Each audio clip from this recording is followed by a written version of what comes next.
Good morning mga idol. Dito tayo ngayon sa ating munting garden yan mga idol. Pakita ko lang yung mga tanim ko mga idol. Ayan, yung papaya oh. Yan, papaya ko mga idol. Meron na. Ayan po mga idol, ang aking papaya. Tapos dito mga idol, maglilinis tayo dito. Kasi lilipat ko na yung yung aking mga okra. Yung mga idol, yung mga okra ko. Ayan oh, lilipat, malalaki na oh. Ito ang aking mga talbos mga idol oh. Yan, maliliit pa lang mga idol. Mga talbos ko maliliit pa lang. Ayan yung okra ko. Yan ang lilipat ko mga idol. Pati dito. Ayan mga okra din mga idol oh. Saka hindi natin mawawala yung natin mga idol, yung kamatis. Ay kamatis ko mga idol, maliliit pa lang. Ayan, maliliit pa lang yung kamatis ko mga idol yan oh. Ayan mga idol. Kamatis ko maliliit pa lang. At least may tanim na mga idol. Ito lilinisin natin mga idol oh. Kasi lilipat ko yung okra dito eh. Ayan mga idol, tiga-tiyaga lang tayo. Para pag may bunga na may anihin na. Ayan talbos ko mga idol, malapit na ma-harvest oh. May mga usbong no. Yan, lilinisin ko rin yung mamaya mga idol para malawak yung yung magapangan niya.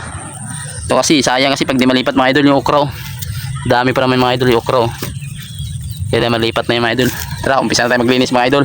A few moments later.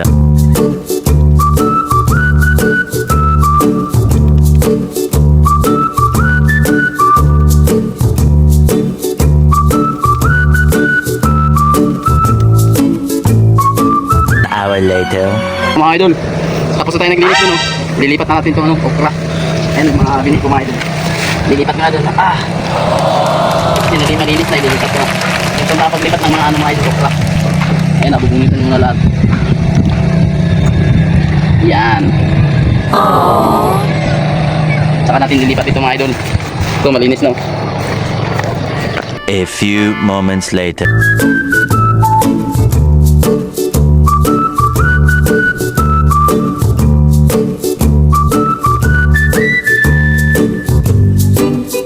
Two hours later.